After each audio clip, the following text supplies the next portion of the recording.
D channel ప్రేక్షకులకి నమస్కారం. ప్రతివారం జరిపే రెగ్యులర్ కార్యక్రమంలో భాగంగా మన ఆరోగ్యం మన భద్రత మన చేతుల్లోనే ఉంది.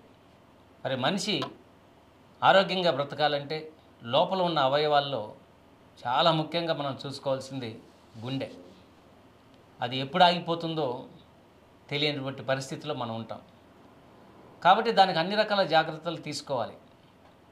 అలాంటి గుండెని ఎలా భద్రంగా మనం పదిలం చేసుకోవాలి, ఎలాంటి ఆహారపు అలవాట్లు ఉంటే గుండె భద్రంగా ఉంటుంది, గుండెకు వచ్చేటువంటి ఇబ్బందులు ఏంటి, లేదా హార్ట్ అటాక్స్ ఏ సమయాల్లో వస్తాయి, ఏ వయసుల వారిలో వస్తాయి, తదితర అంశాలన్నీ కూడా మనకు తెలియజెప్పడానికి ఈరోజు మన స్టూడియోలో ఉపాస సూపర్ స్పెషాలిటీ హాస్పిటల్లో 3 సంవత్సరాలుగా వైద్య సేవలు అందిస్తున్న ప్రముఖ గుండె వైద్యుల నిపుణులు డాక్టర్ చివుకుల శ్రీధర్ గారు, ఎండిడిఎం, ఇంటర్వెన్షనల్ కార్డియాలజిస్ట్ స్టూడియోలో ఉన్నారు. వారిని అడిగి మన గుండెని ఎంత భద్రంగా ఉంచుకోవచ్చో వారి మాటల్లోనే తెలుసుకుందాం.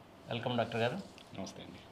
సార్, డాక్టర్ గారు, ముందుగా ఈరోజు మనం కరోనా తర్వాత కనుక గమనించినట్లయితే మిడిల్ ఏజ్ గ్రూపులో బిట్వీన్ 35, 40 ఆ మధ్యకాలంలోనే ఆ వయసులోనే హార్ట్ అటాక్స్ సడన్గా వచ్చి చనిపోతున్నారు.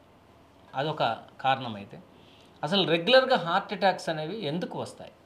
నమస్కారం అండి. ముఖ్యంగా హార్ట్కి సంబంధించి హార్ట్ అటాక్ అనేది మనం కామన్గా గమనిస్తూ ఉంటాము. హార్ట్ అటాక్ అంటే గుండెకి సంబంధించిన రక్తనాళాల్లో పూడికలు ఏర్పడటం వల్ల హార్ట్ అటాక్ వస్తుంది. నార్మల్గా గుండెకి సంబంధించి 3 రక్తనాళాలు ఉంటాయి ప్రధానంగా. ఈ మూడిట్లో 100% ఏదైనా రక్తనాళం బ్లాక్ అయితే ఆ రక్తనాళం సరఫరా చేసే గుండె యొక్క కండరం వైపు రక్త సరఫరా ఆగిపోయి గుండెపోటు అనేది వస్తుంది. సో ఇలా గుండెపోటు వచ్చిన దాన్ని మాత్రమే హార్ట్ అటాక్ అంటాం. సాధారణంగా ఈ మధ్య మనం సడన్గా పని చేసుకుంటూ అరెస్ట్ అయిపోయిన వాళ్ళని చూస్తుంటాం. వాటిని మనం కార్డియాక్ అరెస్ట్ అంటాం. కార్డియాక్ అరెస్ట్ వేరు, హార్ట్ అటాక్ వేరు. ఇందాక నేను చెప్పినట్టు గుండె రక్తనాళాల్లో ఏదన్నా బ్లాక్స్ ఏర్పడి పూడికలు ఏర్పడి వస్తే దాన్ని హార్ట్ అటాక్ అనాలి. లేదు ఏ కారణమో మనకు తెలియకుండా సడన్గా గుండె ఆగిపోతే మనం కార్డియాక్ అరెస్ట్ అంటుంటాం.